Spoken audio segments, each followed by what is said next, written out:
Gunmen and suicide bombers attacked buildings in the heart of the Afghan capital Kabul, setting off explosions and sparking gun battles. The Taliban prove they can reach anywhere in the country, carrying out well-coordinated attacks. What message does it send to President Karzai, his government, and foreign forces in the country? This is Inside Story.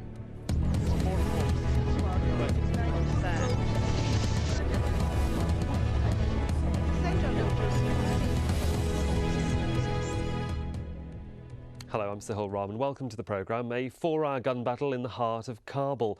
On Monday, Taliban fighters launched a major coordinated assault on government ministries and other buildings in the Afghan capital. The first attack was at the Grand Afghan Mall. Witnesses say the armed men took positions inside the shopping centre and fired at strategic buildings across the street.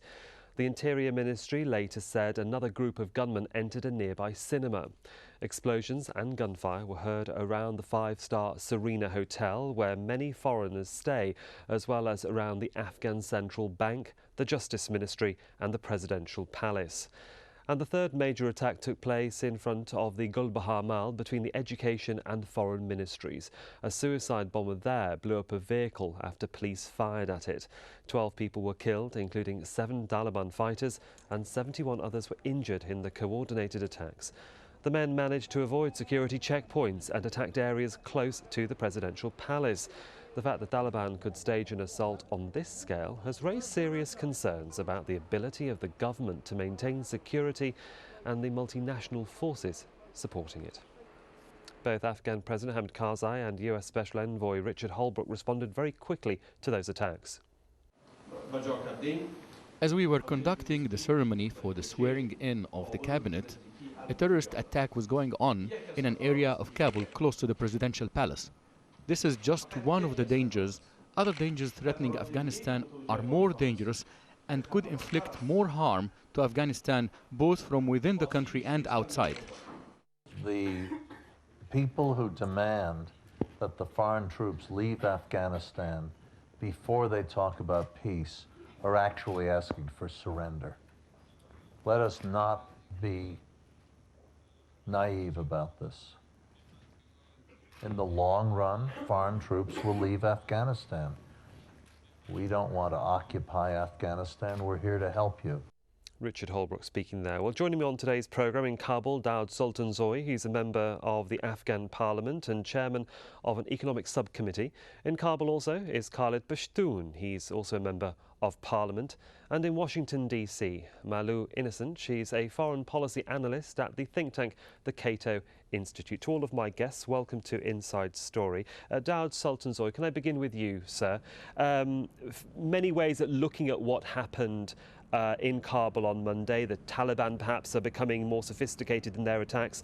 The government apparatus either failed in protecting the capital, or government forces were perhaps or did well to repel that attack with the equipment and the training that they've been given. What's your interpretation of what happened in Kabul?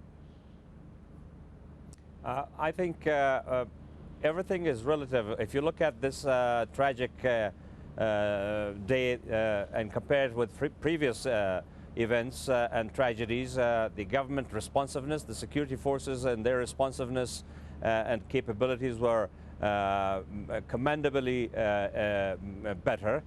They responded very quickly, and they also prevented loss of civilian life. They also gave very little casualty, although even one casualty is too many.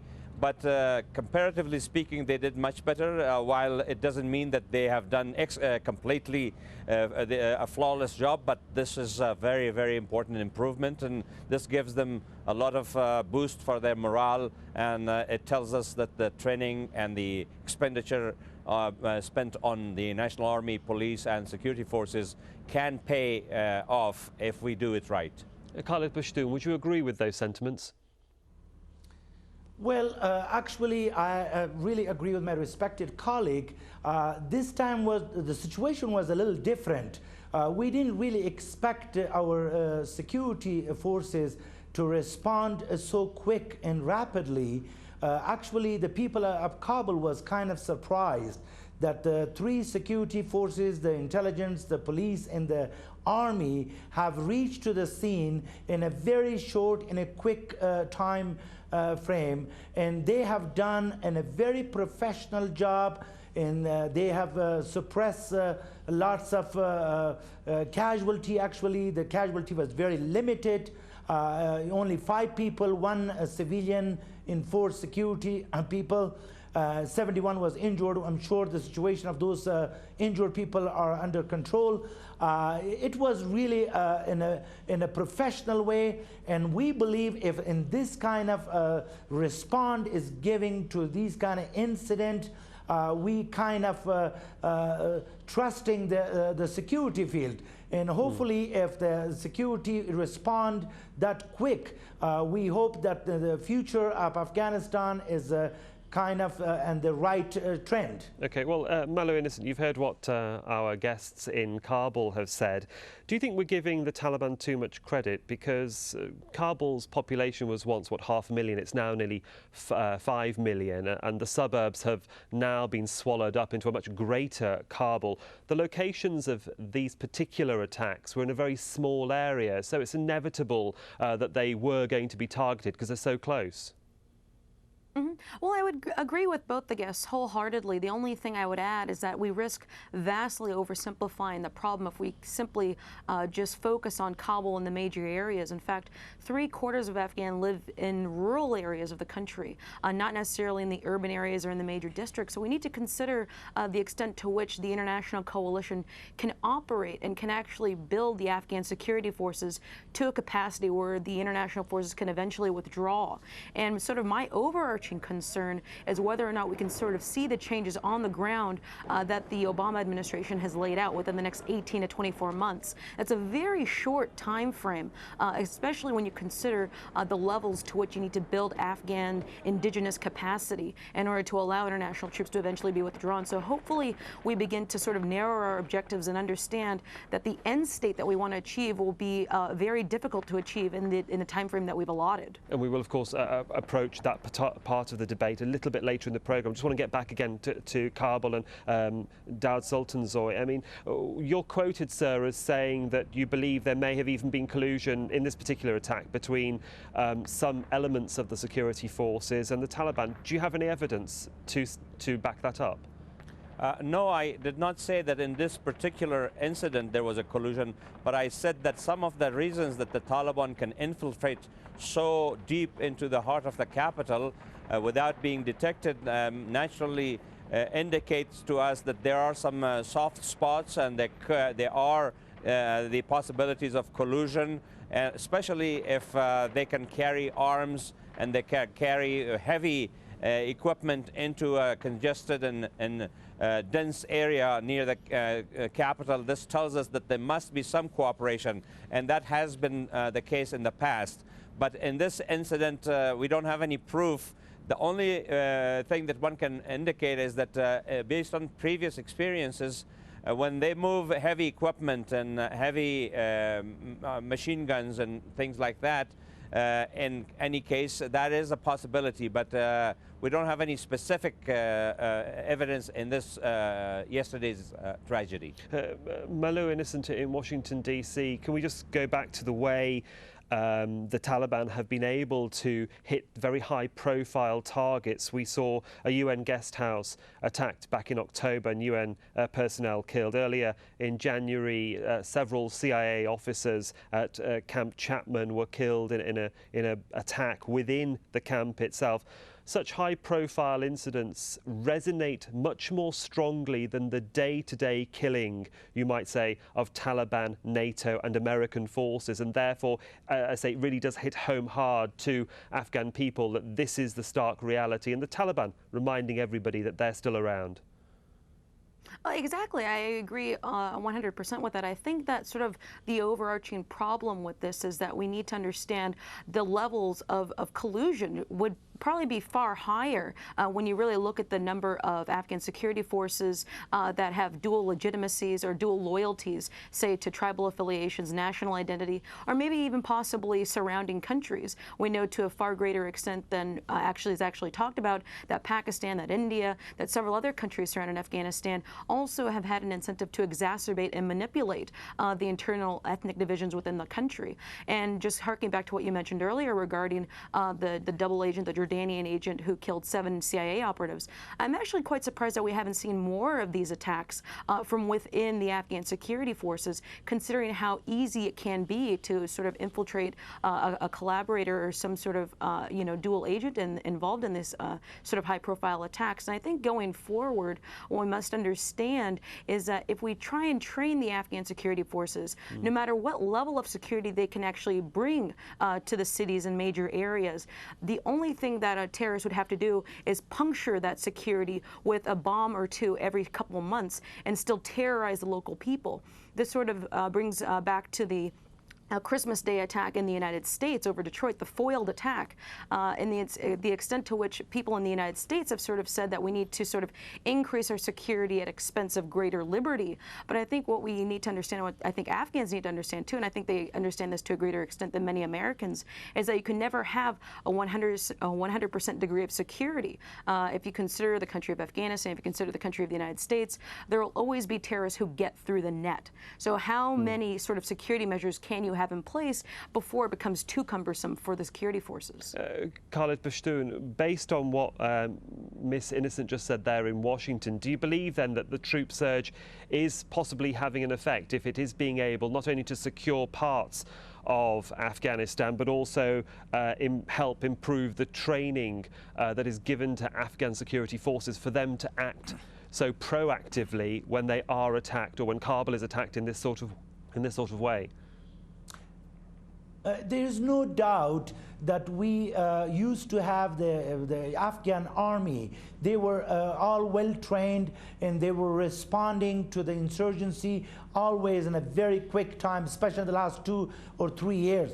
But we really were kind of surprised yesterday that police were also responding in a very quicker, and they were acting very professionally. So therefore, we are now thinking that the ANA and police are both simultaneously working very hard, and the training are working, and I think they're receiving more equipment. And yesterday they have proven that their operation was very quick and very professional, and they were able how to control the situation with very limited casualty. And of course, the people were very happy, and we are kind of now confident that in the future these forces would be able to really to bring the situation under their control in every field of the capital as well as in the surrounding area and the neighboring and the provinces. Well, let's just give our viewers a little bit of Taliban history before I come back to Dad Sultanzoy with a question on security. In the early 90s, the Taliban were actually welcomed into many parts of Afghanistan. Fighting between the Mujahideen and the Soviet forces had killed hundreds of thousands during the occupation of the 70s and 80s. Now, later, the Taliban promised greater law and order. Many of its members were educated in religious schools in neighbouring Pakistan. The movement imposed a strict interpretation of Sharia law. Well, after the attacks on September the 11th, 2001, the Taliban refused to reveal the location of al-Qaeda leader Osama bin Laden, who'd been based in Afghanistan. A US-led coalition invaded and ousted the Taliban shortly after. Now, Taliban numbers appeared to dwindle in the mid-part of the last decade. They then regrouped and their operations spread into neighbouring Pakistan. Their efforts in Afghanistan have escalated with the New Year attack on the CIA and this latest coordinated attack in Kabul. Now, last year, Reuters obtained a map that reflected the influence the Taliban has on the country. It's based on a confidential assessment by the Afghan government.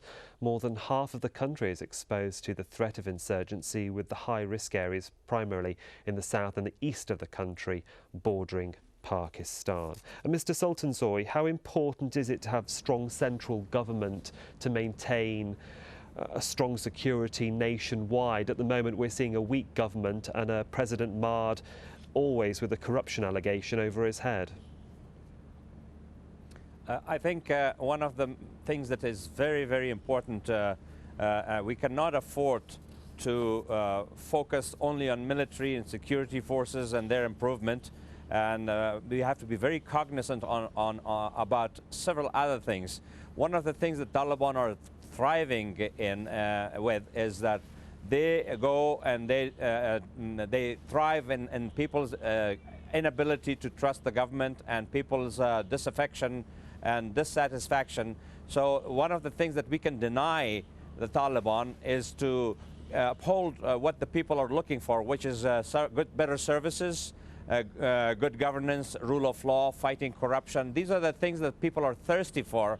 And I hope that the new chapter that is beginning in our governance with the new government and new cabinet will provide us a new emphasis on those things. And if we can provide those things to the people of Afghanistan, then we would have denied a major factor to the Taliban in getting their support from. They will not be able to hide in civilian areas. They will not be able to use the civilians as shields as they are using them now. And also, more importantly, the people of Afghanistan are the integral part of bringing security to our nation. And if they're happy and if they feel part of the process and they feel that the government can be trusted, then they'll play a major role in bringing security to this country. And that's what we need. Ms. Innocent, how important do you think this conference at the end of January over Afghanistan in London is going to be? Well, I think it will be critical, but I think what we must understand is that there is a discrepancy between what we want to see in Afghanistan and what realities on the ground actually are. And sort of getting back to your point about whether or not we can sort of bring security to the southern and eastern portions of the country where the insurgency is strongest, I would agree. During the 1990s, the Taliban rose to power because they were able to sort of offer a righteous alternative to the bloodshed surrounding many Afghans. And I think the major problem, at least for the international forces in cooperation with the Afghan security forces, is how to saturate the southern and eastern provinces enough to where the Afghans do feel that they can offer cooperation to international forces. One of the problems right now is that the Afghans don't like the Taliban. They fear the Taliban. And so they're reluctant to offer information about the whereabouts of insurgents for fear of reprisal and for fear of revenge. Getting over that will require many more troops. However, the problem with that is that you also give the appearance of a foreign occupation.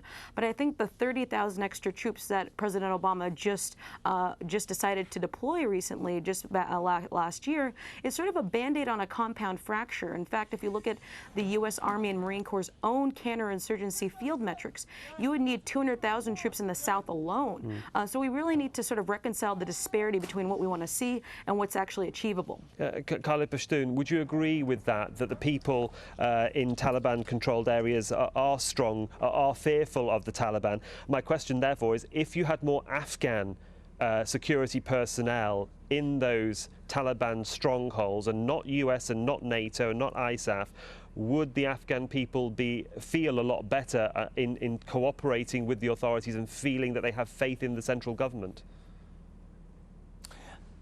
Of course, I agree to some extent, but the major problem right now is our security forces are not yet capable to fight a full-scale fighting in the south. We do need the help of the international community, like they have done a good job in the past. Now when they have increased the new forces, 30,000 new troops to fight the insurgents this year. Now this year we are more optimistic that the NATO forces plus the Afghan security forces will jointly fight the Taliban. On the other hand, we are fully confident that this year the Taliban are much more weaker than the previous year. The reason during the last year there was so many raids on the Taliban hiding places, lots of their commanders were either killed or arrested.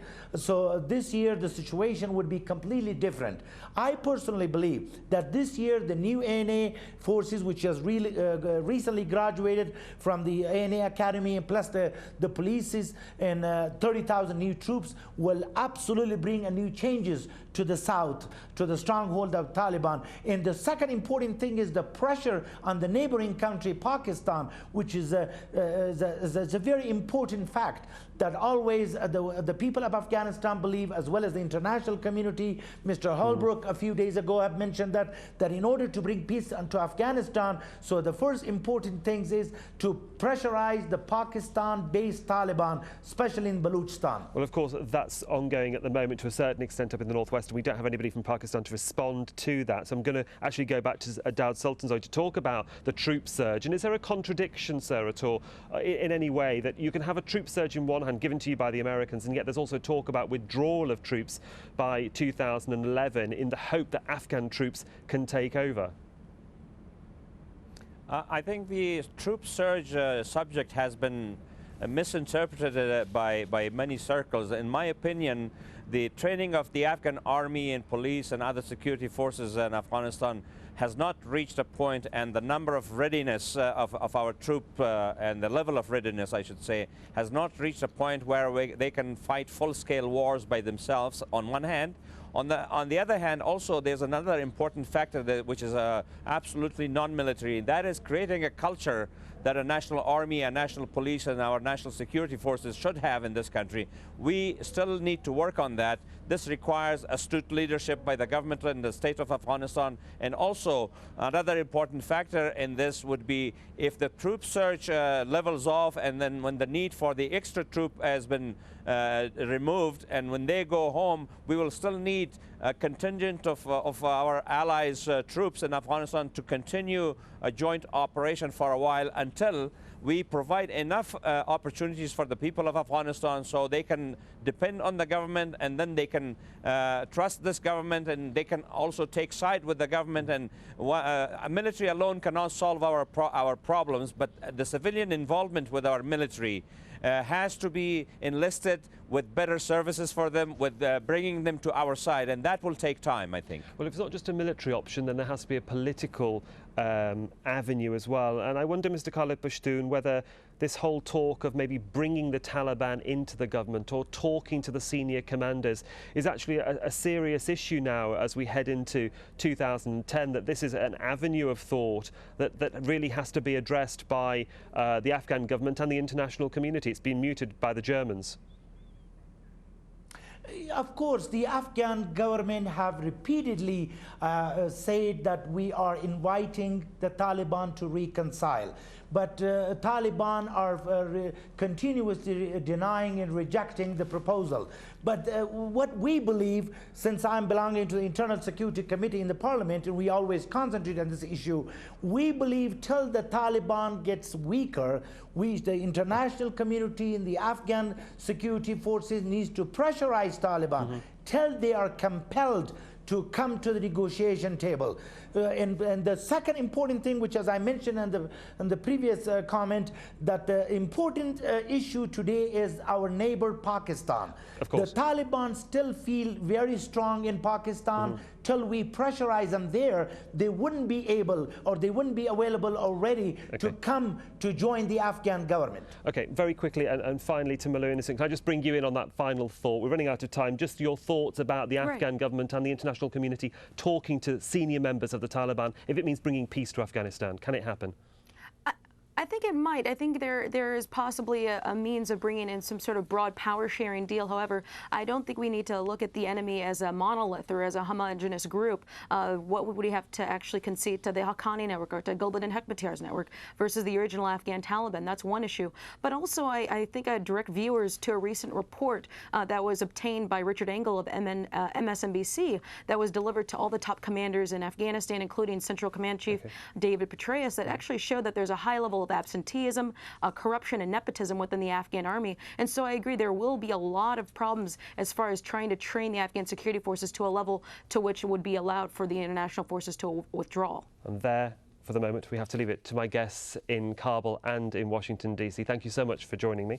And thank you for watching this edition of Inside Story. You do welcome your comments and suggestions. Please do email them to us at insidestory@aljazeera.net. I'm Sahil Rahman. Thanks very much for your company and your time.